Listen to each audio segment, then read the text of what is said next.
So, how many of you have the belief that souls can get lost and stuck within an earth dimension? Is that something that you believe, or are you on the other side and you don't believe that no soul could get lost? They all find their way home. Because I'm on the side of no soul ever gets lost. That's a belief that I've had since birth. And it's kind of like a knowing. And so when I see or listen to people talking to say that they have had to send souls back to the light, I have a million questions I want to ask on why they believe that they are doing that. So what triggered me again was normally I just let people believe whatever they want to believe. If they believe they have the power to take on, it's their responsibility as a human being to take on the responsibility of another person's soul, let them be.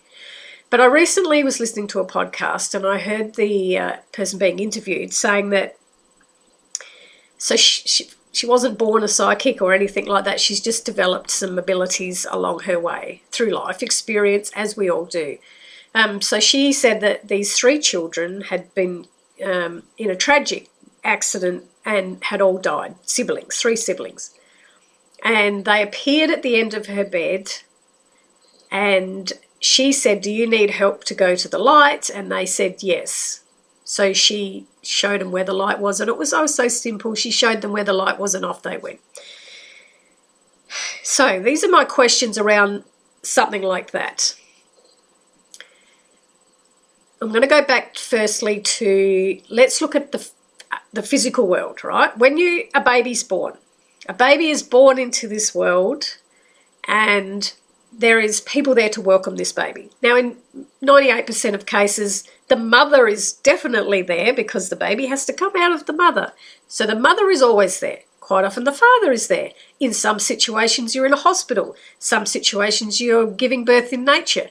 Whatever the situation is, there is always the mother giving birth to the child. So the child is not entering into an unknown world with nobody there. Now, on a very rare occasion, a mother might not be in the right mindset and give birth, but then abandon the child. But then somebody else will find that child. I mean, generally in most cases where a child is abandoned, it's either left at a rescue place or it's left on a doorstep or it's left where someone's going to find it. So then along comes another human being to find that child. Somewhere along the way, that child is welcomed into Earth. And whether it's the real parents or whether it's adopted parents or whether it's somebody that just saves a child, there is a human being that welcomes that child. We don't just walk around on this earth leaving an abandoned child just to wander and totally ignore it and no one want to save it.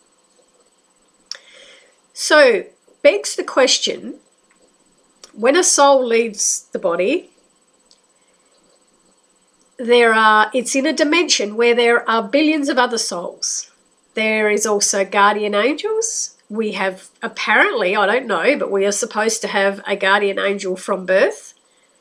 We have our guides. I know we have our guides with us, and our loved ones and our ancestors and our soul family are all on the other side in different dimensions. So once our soul is out of our body, we are in the dimension where there is other souls. So why is it the responsibility of a human being in a totally different dimension to show a soul where to go? Why aren't the other souls showing that soul where to go? Why has a guardian angel not said, it's okay, we're going this way? Why hasn't a guide say we're going this way? Why hasn't the past ancestors? Because souls can be everywhere. Souls can be in their energy. They are just energy. They can be in so many different dimensions. They can be in high dimensions. They can come down to lower dimensions. They can come down into earth dimension. You see spirits. So you know that a spirit can come into Earth's energy field. You know that. You've seen them. So why are those souls that have the ability to do that? They will see, just like human beings would see a child just wandering aimlessly around. We would see that and somebody would step in. A soul would do exactly the same thing. So I asked the question, why is it the responsibility of a human being to tell another soul where to go when all those other souls can be doing that job? The second thing I think about is energy is, energy is so powerful, and it can form. It can break away and it can form into different types of energy. If you are a extremely positive person and you're happy about absolutely everything, you don't let things worry you, and your aura has this really big, expansive energy about it. People come into your field and they bounce off that energy because you're so positive, they want to feel positive too. You inspire other people. Your energy can break away. I've done healing, like remote healing, and I can send healing from my being to another person on the other side of the world. I can send healing. That's how powerful energy is. Now, on the way, let's say on the way, I've got this vision in my mind of this, like a ball of energy that's coming from my heart chakra, and it's going to your heart chakra, and you live thousands of kilometers away from me. And in between, someone passes through that energy and they feel it. Bits and pieces of the energy can break off, and then other people can feel it. That's how powerful it is, and it can form into a new kind of energy. The same happens on the negative side. If somebody is a really, really angry person and they're very toxic and they're never happy, they complain all the time, nothing ever goes their way, their energy can also, they're expanding a negative energy around them, and that also can break off. And you know this, I've said this before, you know this when you walk into a house somewhere, you walk into a building, or just a room or an office place, and you can feel the energy of that place. If everyone is unhappy working in a place, you will feel it. Even if you're a customer that walks in, you will feel a negative energy. If it's a great place to work and everyone's happy working there, you feel it, right? So when something has happened repeatedly for a very long time in a certain space, the energy can break off and stay there. So this is what I feel happens when people say that a place is haunted, that the negative energy or the very, very dense energy that was there remains there. That doesn't mean that the soul is stuck. It means the energy is stuck. The soul has gone. The soul has gone back to that loving source energy where it came from, but the residual energy that has been left there is negative. So when a clairvoyant or a medium or someone comes in to clear that energy, yes, they are clearing that energy, but they're not sending the soul home. They're clearing the negative energy that has been left there. So I think that's where some people can get a little bit confused and think that they are actually sending a soul home, but what they're doing is just clearing some energy. If you've got somebody that's never ever believed in the afterlife, right? So in their lifetime on this earth, they just thought you die, that's it. There is nothing else. That was their belief system. And if they've had that belief system, it's like it can form into its own energy. So when they actually do die and their soul leaves their body, their soul does go back to where it's come back to, that space of love. But somebody else could pick up that they may have felt stuck.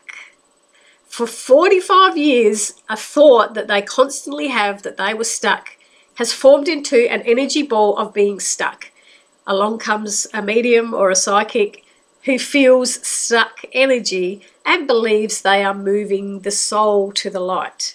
They are clearing the stuck energy. And I know when I finally, because I know I had certain beliefs.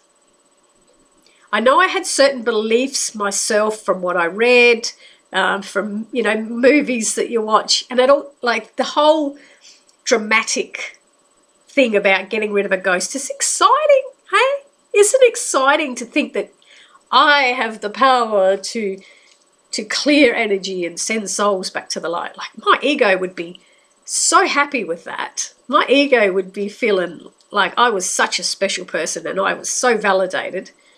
And I've felt like that in the past when I have been working through my ego self.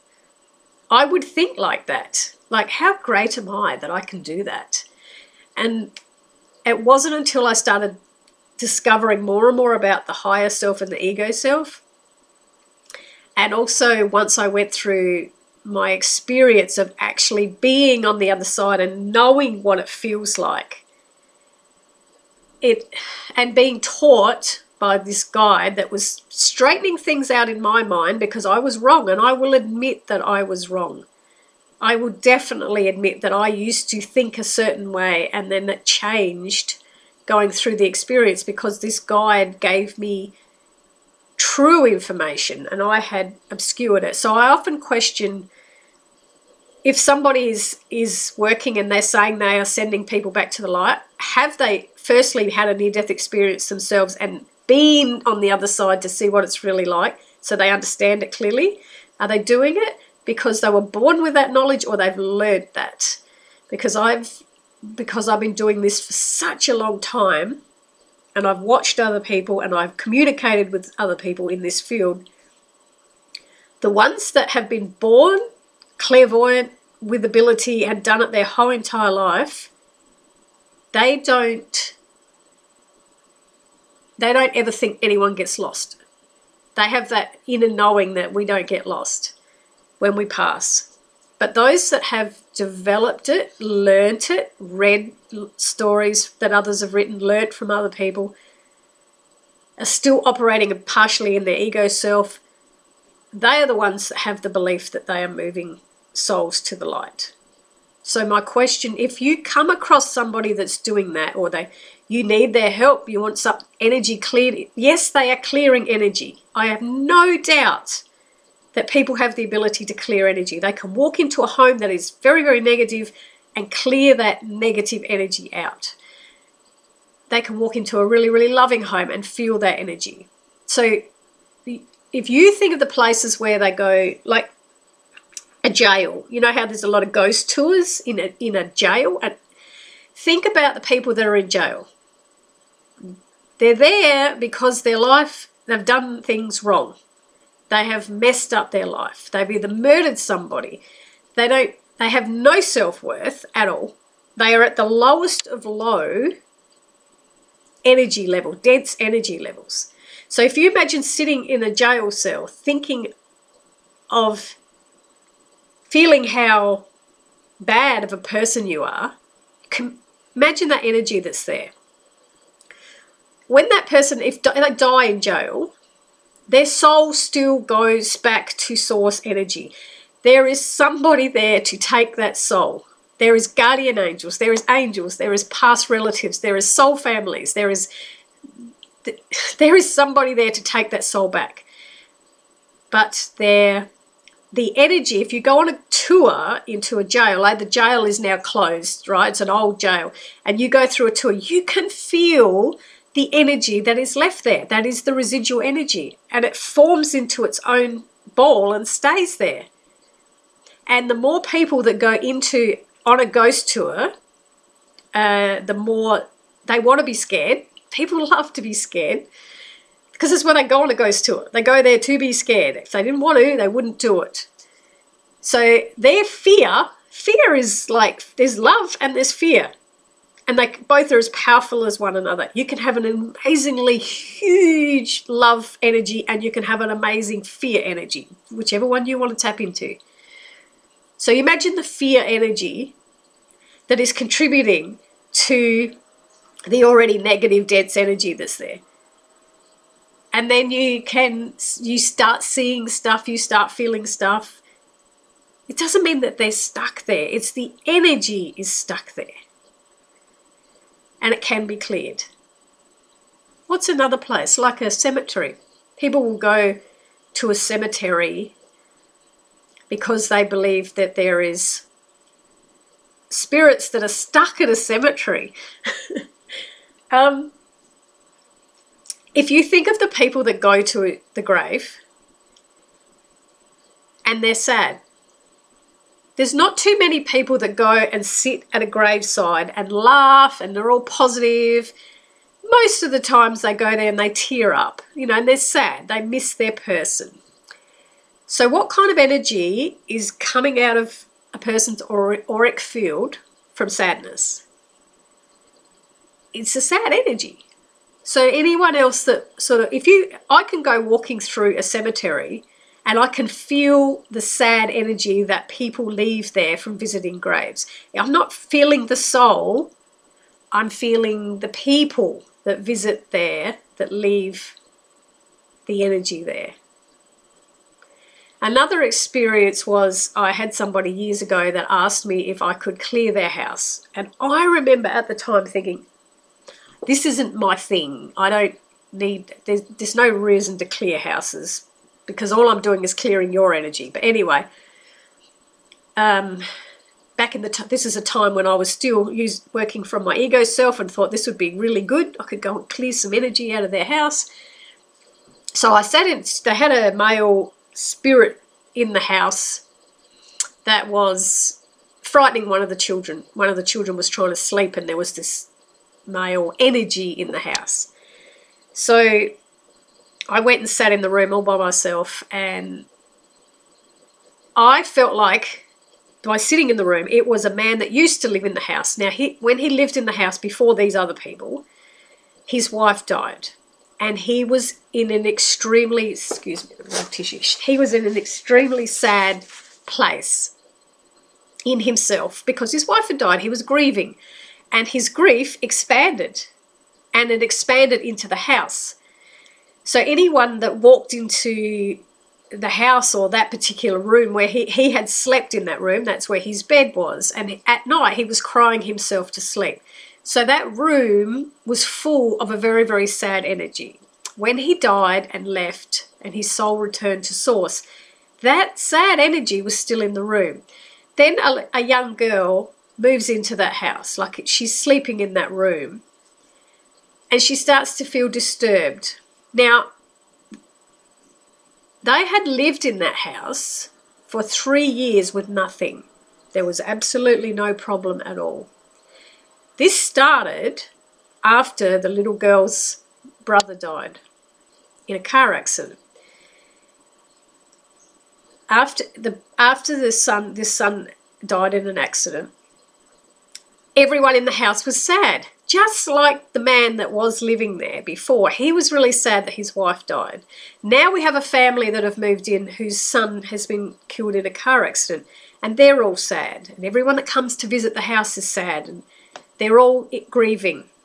And it was just after that this little girl started noticing a male energy. She felt like there was some spirit in the house in her room.